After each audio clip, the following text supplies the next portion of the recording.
અત્યારે ઘણા બધા લોકો વજન ઘટાડવા માટે ગ્રીન ટીનો ઉપયોગ કરે છે.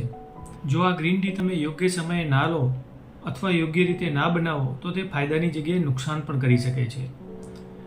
તો ગ્રીન ટી બંને ટાઈમ જમ્યાના 2 કલાક પછી લેવામાં આવે તો તે વજન ઘટાડવા માટે ઉપયોગી છે. આ સિવાય ગ્રીન ટી બનાવવાની રીત ખૂબ અગત્યની છે. જો તમે ખોટી રીતે ગ્રીન ટીને બનાવો તો તે નુકસાન કરી શકે છે. ગ્રીન ટી યોગ્ય રીતે બનાવવા માટે તમે એક તપેલીમાં 1 ગ્લાસ પાણી લો. એ પાણીને તમે 70થી 80 ડિગ્રી સેન્ટીગ્રેડ સુધી ગરમ કરો, એટલે કે પાણીમાં નાના નાના પરપોટા થાય ત્યાં સુધી પાણીને ગરમ કરો.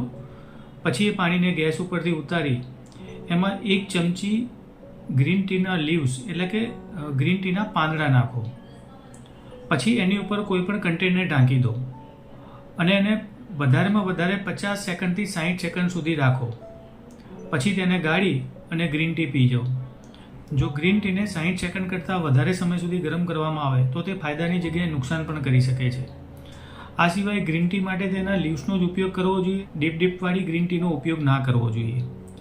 જે લોકોને સખત એસિડિટી રહેતી હોય, જે લોકોને શરીરમાં ગરમી વધારે રહેતી હોય, જે લોકોના હાથ પગના તળિયા ગરમ રહેતા હોય, જે બહેનોને માસિક વધારે આવતું હોય, તેમને ગ્રીન ટીનો ઉપયોગ બિલકુલ ના કરવો જોઈએ. જો તમારા ગ્રુપમાં વજન ઘટાડવા માટે કોઈ ગ્રીન ટીનો ઉપયોગ કરતું હોય તો એમને આ વિડીયો શેર કરજો, જેથી તેઓ સારું રિઝલ્ટ મેળવી શકે.